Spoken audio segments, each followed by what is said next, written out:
अच्छा भट्टी साहब, इस सीरीज़ का तज़किरा करने से पहले हम बात कर लेते हैं जो आईसीसी 2027 वनडे वर्ल्ड कप की क्वालिफिकेशन के लिए एक निज़ाम मुतारिफ़ करवाया गया है सुपर सीरीज़ का, उस पर आपकी क्या राय है?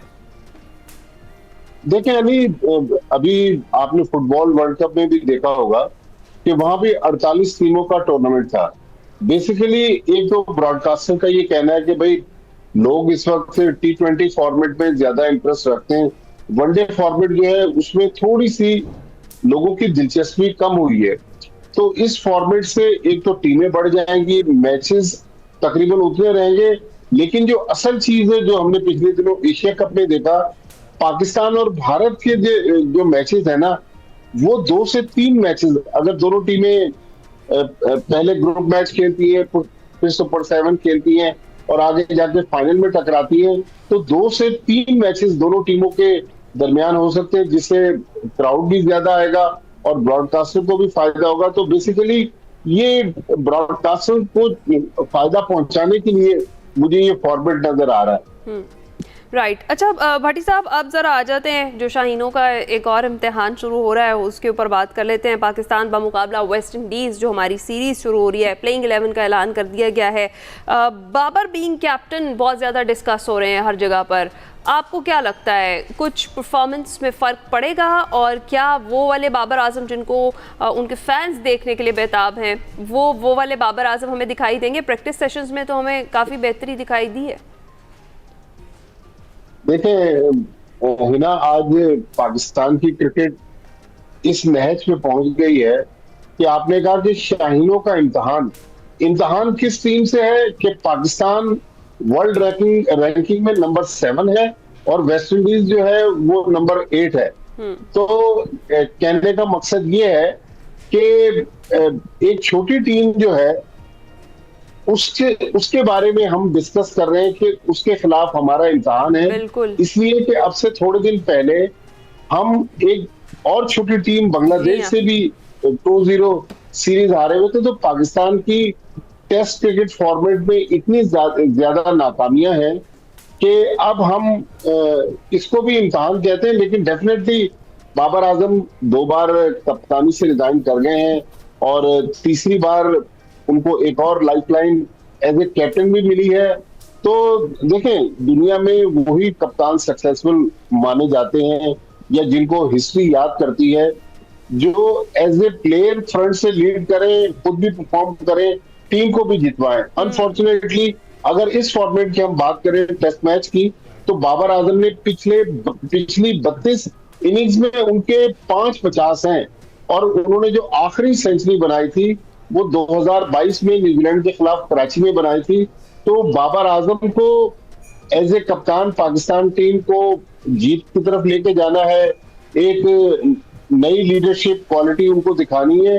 फिर बाबर आजम को अपनी परफॉर्मेंस में भी वो जो किंग बाबर आजम कहते हैं ना, वो बाबर आजम हमें नजर आने चाहिए। अभी मैं ये जो टीम देख रहा हूँ जिसके बारे में कहा जा रहा है कि यही मुमकिना 11 होगी सैटरडे के पहले टेस्ट मैच के लिए, तो पाकिस्तान एक बॉलिंग में थोड़ी सी एक नई लुक मुझे टीम नजर आ रही है। 32 साल के लेफ्ट आर्म स्पिनर हैं अली उस्मान, उनके बारे में कहा जा रहा है कि वो डेब्यू करेंगे, क्योंकि जो पास में पाकिस्तान की फतुहात के मरकजी किरदार हैं नोमान अली, अब उनको टीम में शामिल नहीं किया गया। फिर साजिद खान जो बांग्लादेश के टूर में टीम का पार्ट थे, 11 में शामिल थे। अब साजिद खान टीम के तो साथ है, लेकिन सुना है कि साजिद खान को टीम में जगह नहीं मिल रही। अच्छा, फास्ट बॉलिंग में चूंकि ब्रायन लारा स्टेडियम जहां पर पहला टेस्ट मैच होना है, कहा जा रहा है कि जो पिच बनाई जा रही है वो पेसर्स को मदद करेगी। तो उसमें एक तो हमारे पास आमिर जमाल का ऑप्शन है, वो ऑलराउंडर हैं, बैटिंग भी अच्छी कर लेते हैं। फिर मोहम्मद अब्बास, खुर्रम शहजाद और मोहम्मद अली। लेकिन मेरे ख्याल में जो असल हमारा इम्तिहान है वो तो बॉलिंग का है, क्योंकि कहा यह जाता है कि अगर बॉलर 20 विकेट ना ले तो आप टेस्ट मैच नहीं जीत सकते। लेकिन हमारी आजमाइश बैटिंग में भी है, क्योंकि हमारी बैटिंग हमने अभी बांग्लादेश में देखा, एक रियल जो पेसर था नाहिद राना, उसके खिलाफ हम लोग स्ट्रगल करते रहे। वो 140-150 की स्पीड से बॉलिंग कर रहे थे। अब वेस्टइंडीज के पास वैसे एटलीस्ट 2-3 बॉलर हैं, तो पाकिस्तान के बैट्समैन जिनमें आजान उवैस हैं, इमामुल हक ओपनर हैं, शान मसूद, बाबर आजम, मोहम्मद रिजवान, अब्दुल्ला फजल, सलमान अली आगा और मोहम्मद रिजवान, तो ये पाकिस्तान की बज़ाहिर तो बैटिंग लाइन बहुत स्ट्रांग है, लेकिन अब ये बैटिंग लाइन किस तरह डिलीवर करती है, किस तरह परफॉर्म करती है, मेरा ख्याल में ये $1 मिलियन क्वेश्चन है। लेकिन बाबर आजम के लिए, बहरहाल पाकिस्तान टीम के लिए तो इम्तिहान है, बाबर आजम के लिए भी बहुत बड़ी इम्तिहान। वो कहते हैं ना कि हार और जीत जो है वो खेल का हिस्सा होती है, लेकिन यहाँ पर हम हारों का तसलसल इतना देख चुके हैं कि हमें वो फ़र्क जो है महसूस होना बंद हो गया है। अच्छा भट्टी साहब, वहाँ की पिचेस के एतबार से आपको क्या लगता है कि किस तरह की सिलेक्शन होनी चाहिए, कैसी पिचेस है वेस्ट इंडीज़ की? अच्छा अली, मैं पहली बार 2007 में वेस्ट इंडीज गया था, जब वर्ल्ड कप हुआ था, बॉब वुलमर का इंतकाल हुआ। फिर 2010 में मुझे फिर T20 वर्ल्ड कप के लिए जाने का इत्तेफाक हुआ। तो वेस्ट इंडीज की जो कंडीशन है, समझ लें कराची से मिलती जुलती कंडीशन है कि साहिल के करीब उनके सारे शहर हैं और ह्यूमिड कंडीशन है, लेकिन पिचेस वो बनाते हैं, फास्ट पिचेस बनाते हैं, लेकिन कोई वैसी एक्सप्रेस पिचेस नहीं है जिस तरह हम ऑस्ट्रेलिया में देखते हैं या साउथ अफ्रीका में। तो मेरे ख्याल में असल चीज है कि पाकिस्तान टीम अगर अपनी पोटेंशियल पर खेले, स्किल्स के साथ खेले, तो मेरे ख्याल में पाकिस्तान से मिलती जुलती कंडीशंस हैं वेस्ट इंडीज की। कोई ऐसी एक्स्ट्राऑर्डिनरी कंडीशन नहीं है कि जहां पाकिस्तान की टीम जो है वो स्ट्रगल करे। अच्छा।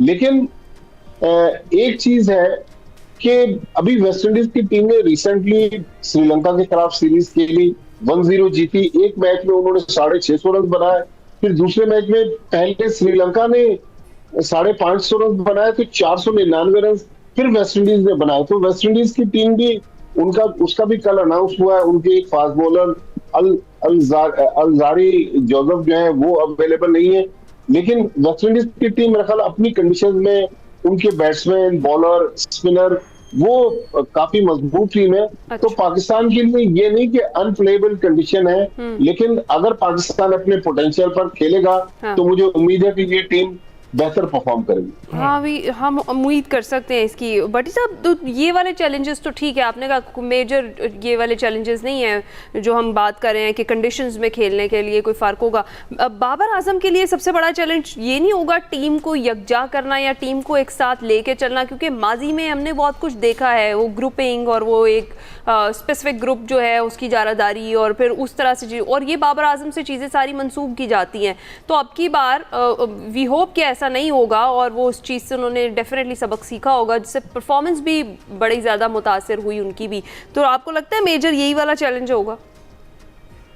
मेरा नहीं ख्याल ग्रुपिंग का इतना ज्यादा मसला नहीं है, लेकिन प्लेयर्स खुद माहौल ऐसा क्रिएट कर देते हैं जिससे हमारे जैसे लोग या हमारे मीडिया के दोस्तों के लिए ये तासुब मिलता है कि शायद अंदर कोई ग्रुपिंग है। मैं आपको बाबर आजम की एक मिसाल दूं कि 1.5-2 साल पहले हम पाकिस्तान टीम के प्लेयर्स ने उस जमाने में बाबर आजम की कप्तानी के बारे में कहा जा रहा था कि शायद बाबर आजम को कप्तानी से हटाया जा रहा है।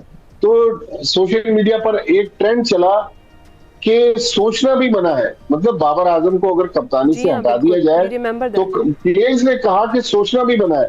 फिर पिछले दिनों जब बाबर आजम को तीसरी बार कप्तान बनाया गया तो हमने देखा पाकिस्तान टीम के तकरीबन सारे जूनियर और सीनियर प्लेयरों ने बाबर आजम को मुबारकबाद दी और उन्होंने कहा कि बाबर आजम बड़े जबरदस्त प्लेयर हैं, बड़े जबरदस्त इंसान है। किसी ने कहा वो वर्ल्ड क्लास बैट्समैन है। तो देखें, वर्ल्ड क्लास बैट्समैन तो बाबर आजम है। हम बार बार बाबर आजम को इसीलिए डिस्कस करते हैं कि उनकी क्लास तो है, लेकिन क्लास मेंटेन भी करनी पड़ती है। आपको वर्ल्ड क्लास टाइटल नहीं बल्कि वर्ल्ड क्लास परफॉर्मेंस भी देनी पड़ती है। बिल्कुल भट्टी साहब, आप बिल्कुल ठीक कर रहे हैं। पाकिस्तान और वेस्ट इंडीज़ के दरमियान जो सीरीज शुरू होने वाली है कल से, उसका तज़किरा जारी था। ब्रेक पर जाएंगे।